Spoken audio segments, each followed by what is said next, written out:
തളിപ്പറമ്പ് താലൂക്കിൽ ജനിച്ചു വളർന്ന ഒരാളെന്ന നിലയിൽ എനിക്ക് പറയാനുള്ളത്, സാധാരണ നിലയിൽ തളിപ്പറമ്പ് മണ്ഡലത്തിലെ കോൺഗ്രസ് സ്ഥാനാർത്ഥിയെ തീരുമാനിക്കുമ്പോൾ ഓടിച്ചിട്ട് ആരെങ്കിലും പിടിച്ച് അവിടെ സ്ഥാനാർത്ഥിയാക്കാറാണ് പതിവ്. ഇപ്രാവശ്യം ആളും ഒരുപക്ഷെ കൂടും. ഈ പ്രാവശ്യം കഴിഞ്ഞ തവണ മത്സരിച്ച റഷീദ് ഇത്തവണ മണ്ഡലം ഒക്കെ നോക്കി അവിടെ നിൽക്കായിരുന്നു, ഉറപ്പായിട്ടും സ്ഥാനാർത്ഥിയാവും എന്നുള്ള നിലയിൽ റഷീദ് നിൽക്കുമ്പോൾ ഇപ്പോൾ കോൺഗ്രസ് സ്ഥാനാർത്ഥിയാവും, തളിപ്പറമ്പ് മണ്ഡലത്തിലെ കോൺഗ്രസ് സ്ഥാനാർത്ഥിയാവും. വലിയ ഇടിയാണ്. അപ്പോൾ നേതൃത്വത്തെ പല ആളുകളും തളിപ്പറമ്പിലെ സീറ്റുണ്ട്. എനിക്കൊന്ന് 2006 2016 സാഹചര്യമൊക്കെ മാറിയിട്ട് ഇപ്പൊ തളിപ്പറമ്പ് മണ്ഡലത്തിലെ സ്ഥാനാർത്ഥിത്വത്തിന് വേണ്ടി കോൺഗ്രസിൽ കൂട്ടപ്പൊരിച്ചൽ നടക്കാൻ പോകുന്നു. പി കെ ശ്യാമളയെ സംബന്ധിച്ച് ഗോവിന്ദ മാസ്റ്ററുടെ ഭാര്യ എന്നുള്ളത് മാത്രമല്ല അവരുടെ അഡ്രസ്സ്. അവർ നേരത്തെ മുതലേ പൊതുപ്രവർത്തകയാണ്. തളിപ്പറമ്പിൽ അവർ നഗരസഭാ ചെയർപേഴ്സൺ ആയിരുന്നു. പിന്നീട് ആന്തൂർ മുനിസിപ്പാലിറ്റി ആയപ്പോൾ ആന്തൂർ മുനിസിപ്പൽ ചെയർപേഴ്സൺ ആയിരുന്നു. അങ്ങനെ ജനാധിപത്യ മഹിളാ അസോസിയേഷൻ നേതാവാണ്, CPM ജില്ലാ കമ്മിറ്റി മെമ്പറാണ്. അങ്ങനെ ഒരു രാഷ്ട്രീയ പ്രവർത്തന പാരമ്പര്യമുണ്ട്. പക്ഷേ അണികളെ സംബന്ധിച്ച് അത് പക്ഷേ ദഹിക്കുന്നില്ല എന്ന പ്രശ്നമുണ്ട്. ഇനിയിപ്പോൾ നമ്മൾ കെ ശൈലജ എടുത്താൽ നോക്കൂ, ഇപ്പോൾ ഈ തെരഞ്ഞെടുപ്പിൽ ഇടതുമുന്നണി വിജയിക്കുകയാണെങ്കിൽ ഒരു സംശയവുമില്ല, പിണറായി വിജയനായിരിക്കും മുഖ്യമന്ത്രി. പക്ഷേ ഈ തെരഞ്ഞെടുപ്പിൽ ഇടതുമുന്നണി പരാജയപ്പെടുകയും മട്ടന്നൂരിൽ നിന്ന് കെ ശൈലജ വിജയിക്കുകയും ചെയ്താൽ ഉണ്ടാകുമായിരുന്ന ഒരു സെനാരിയോ എന്ന് പറയുന്നത്, അവർ സീനിയർ കേന്ദ്ര കമ്മിറ്റി മെമ്പറാണ്. അപ്പോൾ ആ പരിഗണന അനുസരിച്ച് ഒരു പക്ഷേ പിണറായി വിജയൻ മാറി നിൽക്കുന്ന വേളയിൽ പ്രതിപക്ഷ നേതാവായനെ. പ്രതിപക്ഷ നേതാവ് പറഞ്ഞാൽ അടുത്തത് 2031 ഡിഫാക്ടോ ലീഡറായി മാറുകയാണ്. ആ ഒരു സെനാരിയോ ഒഴിവാക്കാനാണോ പേരാവൂരിലേക്ക് അവരെ അയച്ചത്? അല്ല, ആദ്യം ജയിച്ചാൽ മുഖ്യമന്ത്രി പിണറായി വിജയൻ, അല്ലെങ്കിൽ എന്നാണ് ഞാൻ പറഞ്ഞത്. നോക്കൂ, കേരളത്തിലെ കോൺഗ്രസിനെ സംബന്ധിച്ച് ഇതുവരെ തോക്കാത്ത, 2011 മുതൽ ഇതുവരെ കോൺഗ്രസ് തോക്കാത്ത മണ്ഡലമാണ് പേരാവൂർ. ആ പേരാവൂർ മണ്ഡലത്തിൽ കഴിഞ്ഞ തവണ 3000-ൽ പരം വോട്ടുകൾക്ക് മാത്രമാണ് സണ്ണി ജോസഫ് ജയിച്ചത് എന്ന് പറയുമ്പോൾ അതിന് തൊട്ടടുത്തുള്ള മണ്ഡലങ്ങളിലൊക്കെ എന്താ സംഭവിച്ചെന്ന് നോക്കണം. മട്ടന്നൂരിൽ 60,000 വോട്ടിന് LDF ജയിച്ച, ധർമ്മടത്ത് 50,000 വോട്ടിന് ജയിച്ച, തലശ്ശേരിയിൽ 30,000 വോട്ടിന് ജയിച്ച, കല്യാശ്ശേരിയിൽ 40,000-ൽ പരം വോട്ടുകൾക്ക് ജയിച്ച, പയ്യന്നൂരിൽ 50,000-നടുത്ത് വോട്ട് ജയിച്ച തെരഞ്ഞെടുപ്പിലാണ് ഈ പറഞ്ഞ പേരാവൂരിൽ 3000 ചില്ലറ വോട്ടിന് സണ്ണി ജോസഫ് ജയിക്കുന്നത്. അതായത് കേരളമാകെ ഇടതുമുന്നണിയുടെ തരംഗം ആഞ്ഞടിക്കുമ്പോൾ കണ്ണൂരിൽ അതൊരു വലിയ സുനാമിയായി മാറിയ തെരഞ്ഞെടുപ്പിൽ പോലും കോൺഗ്രസ് ജയിച്ച മണ്ഡലമാണ് പേരാവൂർ. 2 തവണ LDF 2016-ലും 2021-ലും 2 LDF വേവ് ഈ സംസ്ഥാനം ഉണ്ടായപ്പോൾ ആ വേവിൽ വീഴാതെ കോൺഗ്രസിന്റെ ഒപ്പം നിന്ന ഒരു മണ്ഡലമാണ് പേരാവൂർ. അതുകൊണ്ട് പേരാവൂർ എന്ന് പറയുന്നത് ടീച്ചറെ സംബന്ധിച്ച് അങ്ങനെ നിർത്തി ജയിപ്പിക്കാൻ പറ്റുന്ന മണ്ഡലമേ അല്ല. പലരും അത് പിടിച്ചെടുക്കാൻ വേണ്ടി ടീച്ചറെ അയക്കുന്നു എന്നൊക്കെ പറയുമ്പോൾ ചുരുക്കത്തിൽ കെ ശൈലജയെ ബലി കൊടുക്കുക. നേരത്തെ പറഞ്ഞ ജി സുധാകരന്റെ കേസിൽ ഇത് പറയുകയാണെങ്കിൽ അത് ഇവിടെ ആപ്ലിക്കബിൾ ആണ്. അതാ ഞാൻ പറയാൻ പോകുന്നത്. കെ ശൈലജയും നിരവധി തവണ മത്സരിച്ചാണ്. ഇപ്പൊ നമ്മൾ നേരത്തെ അഭിലാഷ് പറയുമ്പോൾ തോമസ് ഐസക്കിന്റെ കാര്യം പറയും. തോമസ് ഐസക്ക് കഴിഞ്ഞ ലോക്സഭാ തെരഞ്ഞെടുപ്പിൽ പത്തനംതിട്ടയിൽ നിന്ന് മത്സരിച്ചു. ജി സുധാകരൻ ആ ഒരു പരിഗണന പോലും കൊടുത്തില്ല എന്ന് നമുക്ക് പറയാം. പക്ഷേ കെ ശൈലജ MLA ആയിരിക്കുമ്പോൾ തന്നെ അവർ വടകരയിൽ സ്ഥാനാർത്ഥിയായി, വടകരയിൽ മത്സരിച്ചു. അപ്പം അന്നും ഇതേ രീതിയിൽ ഒരു കേന്ദ്രത്തിലേക്ക് മാറ്റാൻ വേണ്ടിയുള്ള നീക്കമല്ലോ, അതെ എന്നുള്ള തീരുമാനമുള്ള ചോദിക്കാം. അതെന്താണ് കമ്മ്യൂണിസ്റ്റ് പാർട്ടികൾ അങ്ങനെ ചെയ്യുക എന്നുള്ള കാര്യം ജനങ്ങളെ വിലയിരുത്തേണ്ട കാര്യമാണ്. പക്ഷേ കെ ശൈലജ എന്ന് പറയുന്ന നേതാവിന് ഒരുപക്ഷെ കണ്ണൂരിൽ പിണറായി വിജയൻ കഴിഞ്ഞാൽ വളരെ വലിയൊരു സ്വീകാര്യതയുണ്ട്. കേരള സമൂഹത്തിൽ മൊത്തമുള്ള ഒരു സ്വീകാര്യതയെ വോട്ടാക്കി മാറ്റാൻ വേണ്ടിയാണ് ഞങ്ങൾ ശ്രമിക്കുന്നത് എന്ന് പറഞ്ഞാൽ അതിനെ തള്ളിക്കളയാൻ പറ്റുമോ? ഇതാണ് എൻ്റെ ചോദ്യം. അങ്ങനെ ഒരു ചിന്ത നമുക്ക് എടുക്കാം. PK Shrimati, P Sathidevi, CS Sujatha തുടങ്ങിയ എല്ലാ നേതാക്കളും, മേഴ്സിക്കുട്ടിയമ്മ, എല്ലാ നേതാക്കളും എടുത്താലും അവരെക്കാൾ കൂടുതൽ പാർലമെന്ററി പരിഗണന കെ ശൈലജയ്ക്ക് CPM കൊടുത്തിട്ടുണ്ട്. 20 വർഷത്തോളമായി 4 തവണയായി MLA ആയിട്ടുണ്ട്, അതിൽ മന്ത്രിയായിട്ടുണ്ട്. അതിലപ്പുറം കെ ശൈലജ എന്താണ് ചെയ്തത്? അവരുടെ കാലത്ത് ഒരു ക്രൈസിസ് ഉണ്ടായി, ഒരു കോവിഡ് ക്രൈസിസ് ഉണ്ടായി, അതിനെ അവർ മാനേജ് ചെയ്തു. പാർലമെന്ററി രംഗത്ത് നല്ല പെർഫോമൻസ് ആയിരുന്നു എന്ന് കരുതി ഒരു പാർട്ടി അവർക്ക് വേണ്ടി വിട്ടുവീഴ്ച ചെയ്യണം, സുരക്ഷിത മണ്ഡലങ്ങൾ വീണ്ടും ഒരുക്കി കൊടുക്കണം എന്ന തരത്തിൽ സംഘടനാപരമായി CPM-ന് സംഘടനാപരമായി അത്ര വലിയ സംഭാവനകൾ ഈ വനിതാ നേതാക്കൾ നൽകിയതിനേക്കാൾ കൂടുതൽ സംഭാവനകൾ കെ ശൈലജ നൽകിയിട്ടുണ്ടോ എന്നതും പരിശോധിക്കാം. ഇപ്പൊ നരേന്ദ്രമോദിയെ തുടർച്ചയായി BJP പ്രധാനമന്ത്രി ഫേസ് ആയിട്ട് മത്സരിപ്പിക്കുകയാണ്. BJP-യിൽ ഒരുപാട് നേതാക്കളുണ്ടല്ലോ. നരേന്ദ്രമോദിയേക്കാൾ BJP-ക്ക് സംഭാവന നൽകിയിട്ടുള്ള സംഘപരിവാർ പ്രസ്ഥാനങ്ങൾക്ക് സംഭാവന നൽകിയിട്ടുള്ള ആളുകളുണ്ടല്ലോ. എന്തുകൊണ്ടാണ് മത്സരിപ്പിക്കുന്നത്? വലിയ തോതിൽ ആളുകളെ അട്രാക്ട് ചെയ്യാനുള്ള അങ്ങേറ്റത്തെ കഴിവുള്ളതുകൊണ്ടാണ്, വളരെ പോപ്പുലർ ആയതുകൊണ്ടാണ്. അവരുടെ വിജയ ഫോർമുല എന്ന് പറയുന്നത് നരേന്ദ്രമോദി പാർട്ടി മത്സരിപ്പിക്കുന്നുണ്ടല്ലോ. കെ ശൈലജ 60,000 വോട്ടിന് മട്ടന്നൂരിൽ വടകരയിൽ ഈ ജനകീയത പറയുന്നതാണെങ്കിൽ വടകരയിൽ ജയിച്ചില്ലല്ലോ. ചേലക്കരയിൽ രാധാകൃഷ്ണൻ ജയിച്ചില്ലേ? ചേലക്കരയിൽ രാധാകൃഷ്ണൻ ജയിച്ചില്ലേ? അത് ജനകീയനായതുകൊണ്ട് ജയിച്ചു. എന്തുകൊണ്ട് കെ ശൈലജ വടകരരയിൽ ജയിച്ചില്ല? അവിടുത്തെ പൊതുസമൂഹത്തിൽ ചിലപ്പോൾ എന്തെങ്കിലും രാഷ്ട്രീയ സ്ഥിതിവിശേഷം അനുസരിച്ചാണല്ലോ വിജയവും പരാജയവും. ഞാൻ പറഞ്ഞു, അതായത് ഞാൻ ഉണ്ണി പറഞ്ഞതിനോട് എനിക്ക് യോജിപ്പ്. അതായത് അത് കെ ശൈലജ ടീച്ചർ ഇപ്പോൾ കൂത്തുപറമ്പ്, മട്ടന്നൂർ 2 സുരക്ഷിതമായ മണ്ഡലങ്ങളിൽ 2 തവണ അത്ര സുരക്ഷിതമായിരുന്നില്ല. അല്ല, അന്ന് എന്നാൽ അന്ന് അത്ര സുരക്ഷിതമല്ല. ഓക്കേ. അത് ജയിച്ചു. അപ്പോൾ സ്വാഭാവികമായിട്ടും അവർ ഈ ടേം വ്യവസ്ഥയിൽ അവിടെ ഒരു പുതിയ അല്ലെങ്കിൽ ഈ ഡിവൈഫൈയുടെ ഒരു നേതാവോ മത്സരിക്കണം എന്നുണ്ടെങ്കിൽ അവരെ മാറ്റുന്നതിൽ അങ്ങനെ ഒരു ടേമിൻ്റെ അടിസ്ഥാനത്തിൽ മാറ്റുന്നതിൽ തെറ്റില്ല എന്നാണ് എൻ്റെ അഭിപ്രായം. പിന്നെ നാളെ ആരെങ്കിലും മുഖ്യമന്ത്രി സ്ഥാനത്തേക്ക് പരിഗണിക്കണമെങ്കിൽ മത്സരരംഗത്ത് ഇല്ലാത്തവരെ പോലും കൊണ്ടുവന്നിട്ടില്ല. ഈ കേന്ദ്രം അങ്ങനെയല്ലേ കേരളത്തിൽ? പക്ഷേ അതെ, ഞാൻ ഒരു കാര്യം പറയട്ടെ. ഞാൻ ഇതിനകത്ത് കാണുന്നത് ഈ കണ്ണൂരത്തെ പൊളിറ്റിക്സ് പറഞ്ഞുകൊണ്ട് പറയാണ്.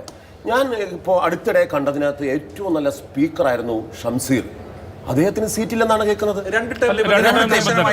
കർശനമായി അവിടെ പാസ്സാക്കി. 2 ടേം കഴിഞ്ഞ് 3 ടേം കഴിഞ്ഞവർ മത്സരിക്കുകയല്ലേ.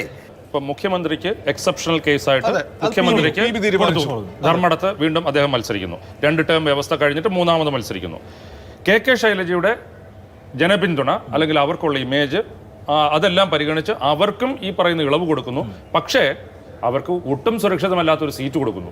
അതങ്ങനെയാണ്, അങ്ങനെ ഒരു നിലപാടാണ് പാർട്ടി എടുത്തിരിക്കുന്നതെന്നാണ് തോന്നുന്നത്. അതല്ല എങ്കിൽ തലശ്ശേരിയിൽ വേണമെങ്കിൽ പരിഗണിക്കാം, അല്ലെങ്കിൽ തളിപ്പറമ്പിൽ പരിഗണിക്കാമായിരുന്നു, എവിടെ വേണം. അതായത് കെ ശൈലജ ഈ രീതിയിൽ ഉള്ള ഒരു നേതാവാണ്. അവർ നിയമസഭയിൽ വേണം എന്ന ഉറച്ച തീരുമാനം പാർട്ടിക്കുണ്ടായിരുന്നില്ല. അപ്പോൾ ഒരുപക്ഷെ അല്ല, അങ്ങനെയാണെങ്കിൽ പാർലമെന്ററി രംഗത്ത് പെർഫോമൻസ് അടിച്ച് നമ്മൾ നേരത്തെ പറഞ്ഞ ഷംസീറിന് ഉൾപ്പെടെ ഒരുപാട് നേതാക്കളെ പരിഗണിക്കേണ്ടി വരും. അപ്പോൾ കെ ശൈലജയ്ക്ക് മാത്രമായിട്ട് എങ്ങനെ ഒരു സുരക്ഷിതമായ ഒരു സീറ്റ് ഇളവ് കൊടുത്ത് കൊണ്ടുവരാൻ പറ്റും? എല്ലാവരും പാർലമെന്ററി രംഗത്ത് നന്നായി പെർഫോം ചെയ്ത് സ്പീക്കർ പേര് പറഞ്ഞില്ലേ, അതുപോലെ ഒരുപാട് ആളുകളില്ലേ. അപ്പോൾ ശൈലജ ടീച്ചറെ മാത്രം എങ്ങനെ കൊണ്ടുവരാൻ പറ്റും? മാത്രമല്ല, മത്സരിക്കാൻ ആഗ്രഹിക്കുന്ന പല മുതിർന്ന നേതാക്കളും ഇതൊരു മാനദണ്ഡമായി പറയും. ഇപ്പോ ഈ 60,000 വോട്ടിന് ജയിക്കുന്ന മട്ടന്നൂര് കൊടുക്കുന്നില്ല, വേണ്ട. പക്ഷെ അവർക്ക് മാന്യമായിട്ട് അവർക്ക് അല്ലെങ്കിൽ ജയിക്കാൻ അവർക്കും ഒരു തോന്നലുണ്ടാകും. പാർട്ടിക്കും ആത്മവിശ്വാസമുള്ള ഒരു മണ്ഡലം കൊടുക്കാമായിരുന്നല്ലോ കണ്ണൂർ ജില്ലയിൽ തന്നെ. ഇത് പേരിന് കൊടുക്കുകയും ചെയ്തു. എന്നാൽ നിങ്ങൾ അവിടെ പോയി നിങ്ങൾ ജയിച്ചു വരുന്നെങ്കിൽ വാ എന്നുള്ള രീതിയിൽ ഒരു ശൈലജ ടീച്ചറിനോട് ഒരു ശരിയായ സമീപനമല്ല പാർട്ടി ചെയ്തതെന്നാണ് തോന്നുന്നത്. എനിക്കുള്ള വിയോജിപ്പ് ഞാൻ പറയാം. പൊതുവിൽ ഞാൻ മനസ്സിലാക്കിയിരിക്കുന്ന ഒരു കാര്യം, ഏതെങ്കിലും ഒരു തെരഞ്ഞെടുപ്പ് വരുമ്പോൾ ഒരു പാർലമെന്ററി രംഗത്തേക്ക് വരുന്ന സമയത്ത് സീറ്റ് കിട്ടിയില്ല, കഴിഞ്ഞ കുറേ കാലം എന്നെ പരിഗണിച്ചു, എനിക്ക് ഇത്തവണ സീറ്റ് കിട്ടിയില്ല എന്ന് പറയുമ്പോൾ തന്നെ ഞാൻ ഇതിനകത്തില്ല അല്ലെങ്കിൽ ഞാൻ ഈ പരിപാടിക്കില്ല എന്ന് പറഞ്ഞ് പോകുന്നവരില്ലേ, അത്തരം നേതാക്കൾ ഒരിക്കൽ പോലും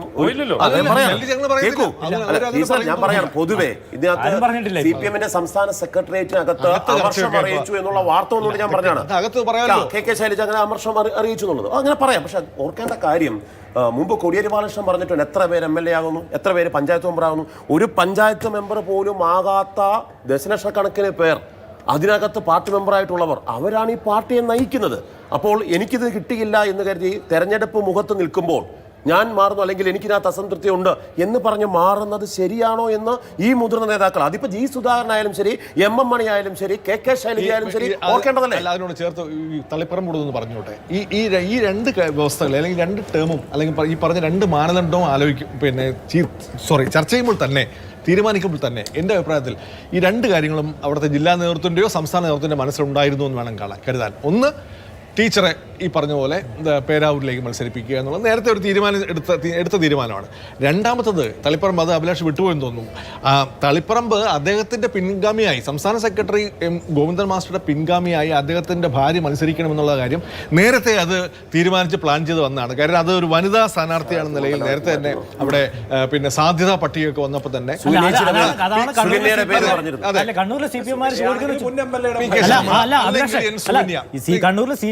കണ്ണൂരിലെ CPM ചോദിക്കുന്ന ചോദ്യം എങ്ങനെയാണ്, ഇതുവരെ ഇല്ലാത്ത വനിതാ പ്രാതിനിധ്യം എങ്ങനെയാണ് തളിപ്പറമ്പിൽ ഈ വർഷം മുതൽ വരുന്നത്? അല്ല, ഈ വനിതാ പ്രാതിനിധ്യത്തിന്റെ കാര്യം പറയുമ്പോൾ ഞാൻ മറ്റൊരു കാര്യം ചോദിക്കട്ടെ. സാമുദായിക പ്രാതിനിധ്യത്തിൽ കഴിഞ്ഞ പ്രാവശ്യം ന്യൂനപക്ഷ മുസ്ലിം സമുദായത്തിൽ നിന്ന് 2 പേർ കണ്ണൂർ ജില്ലയിൽ മത്സരിച്ചു. ഷംസീർ. ഇപ്പൊ അത് ഒരാൾ പോലും ഇല്ലല്ലോ. പട്ടിക അന്തിമ പട്ടിക വന്നിട്ടില്ല. ചർച്ച അനുസരിച്ച് അതും ഇപ്പൊ തന്നെ പാർട്ടി അണികൾക്കിടയിൽ ചർച്ചയാണ്. ന്യൂനപക്ഷ പ്രാതിനിധ്യം ഇത്തവണ കണ്ണൂർ ജില്ലയിലെ പാർട്ടി സ്ഥാനാർത്ഥികളിൽ ഇല്ല എന്ന കാര്യം CPM ചർച്ച ചെയ്യുന്നുണ്ട്. ജില്ലയിൽ തന്നെ പാലിക്കണമെന്നുണ്ടോ? സംസ്ഥാന അടിസ്ഥാനത്തിൽ അത് ഓരോ ജില്ല തിരിച്ചു തന്നെയാണ്. അത് സാമുദായിക ഇക്വേഷൻ ഒക്കെ പാലിച്ച് ചിലപ്പോൾ ചില മണ്ഡലങ്ങളിൽ പ്രത്യേക ഏതെങ്കിലും സമുദായത്തിന് സ്വാധീനമുണ്ടെങ്കിൽ അത് പരിഗണിച്ച് ഇതൊക്കെ തന്നെ ആണ് ചെയ്തത്. കഴിഞ്ഞ പ്രാവശ്യം 2 ഉണ്ടായിരുന്നു, ഇപ്രാവശ്യം ഒരാൾ പോലും. പ്രാതിനിധ്യം ചിലപ്പോൾ ഇരിക്കൂറിൽ കേരള കോൺഗ്രസിന്റെ സ്ഥാനാർത്ഥിയാണ്, പക്ഷേ മുസ്ലിം പ്രാതിനിധ്യം ഉണ്ടാവില്ല. പിന്നെ അഭിലാഷ് പറഞ്ഞ പോലെ തളിപ്പറമ്പിൽ അവർക്ക് മത്സരിക്കാനുള്ള, PK ശ്യാമളയ്ക്ക് മത്സരിക്കാനുള്ള എല്ലാ യോഗ്യതയുണ്ട്. അവർ പ്രധാനപ്പെട്ട ഒരു നേതാവ് തന്നെയാണ്, സംശയമില്ല. പക്ഷേ പാർട്ടി സെക്രട്ടറിയുടെ സീറ്റിൽ, അദ്ദേഹം മത്സരിച്ച സീറ്റിൽ അദ്ദേഹം ഒഴിയുമ്പോൾ അദ്ദേഹത്തിന്റെ ഭാര്യ വരുന്നു. അതും ഈ പറഞ്ഞ പോലെ നേരത്തെ ഒരു ചർച്ചയുടെ അടിസ്ഥാനത്തിൽ മറ്റൊരു വനിതാ നേതാവായ ടീച്ചറെ അങ്ങോട്ട് മാറ്റുന്നു എന്നൊക്കെ ഉള്ളത് ഈ പറഞ്ഞതുപോലെ PK ശ്യാമളയുടെ കാര്യത്തിൽ ഞാൻ ഇപ്പോഴും വിചാരിക്കുന്നത് ആ തീരുമാനത്തിൽ പാർട്ടി എന്തെങ്കിലും ഒരു പുനഃപരിശോധന നടത്തും. കാരണം കണ്ണൂരിൽ ഇപ്പോൾ കാണുന്ന CPM നേതാക്കളുടെയും അണികളുടെയും ഒക്കെ പ്രതിഷേധത്തെ അങ്ങനെ മുഖവിലേക്ക് എടുക്കാതെ പോകുന്നത് പാർട്ടിക്ക് ദോഷം ചെയ്യും എന്നൊരു വിലയിരുത്തലിലേക്ക് നേതൃത്വം ഒരുപക്ഷെ എത്തിയെന്നാണ്. അല്ല, അത് അങ്ങനെ ചോദ്യം ചെയ്തു. ഇപ്പോൾ 2006 VS-ന്റെ കാര്യത്തിലൊക്കെ വലിയ പൊട്ടിത്തെറിയും വലിയ പ്രതിഷേധവും പ്രകടനവും ഒക്കെ നമ്മൾ കണ്ടു. അത്തരത്തിൽ എന്തെങ്കിലും ഒരു ഇതിലേക്കൊന്നും കാര്യങ്ങൾ പോകുമെന്ന് തോന്നുന്നില്ല. അല്ല, അങ്ങനെ പോകില്ല. പക്ഷേ ഗോവിന്ദ മാഷിന് ഇതിലൊരു തീരുമാനം എടുക്കാമല്ലോ. കാരണം എന്തല്ലോ, ഗോവിന്ദ മാഷ് CPM-ന്റെ സംസ്ഥാന സെക്രട്ടറി അല്ലേ. അദ്ദേഹത്തിന് ഇതിൽ PK ശ്യാമള അവിടെ നിന്ന് MLA ആയതുകൊണ്ട് എന്തെങ്കിലും പ്രത്യേകിച്ചൊന്നും നേടാനൊന്നുമില്ല. പക്ഷേ MV ഗോവിന്ദൻ എന്ന രാഷ്ട്രീയ നേതാവിൻ്റെ, എന്ന സംഘാടകൻ്റെ, എന്ന CPM സംസ്ഥാന സെക്രട്ടറിയുടെ പൊളിറ്റിക്കൽ ലൈഫിൽ, അദ്ദേഹത്തിൻ്റെ പൊളിറ്റിക്കൽ കരിയറിലെ ആദ്യ പ്രതിച്ഛായ നഷ്ടമായിരിക്കും തളിപ്പറമ്പ് സംഭവം ഉണ്ടാക്കാൻ വേണ്ടി പോകുന്നത്.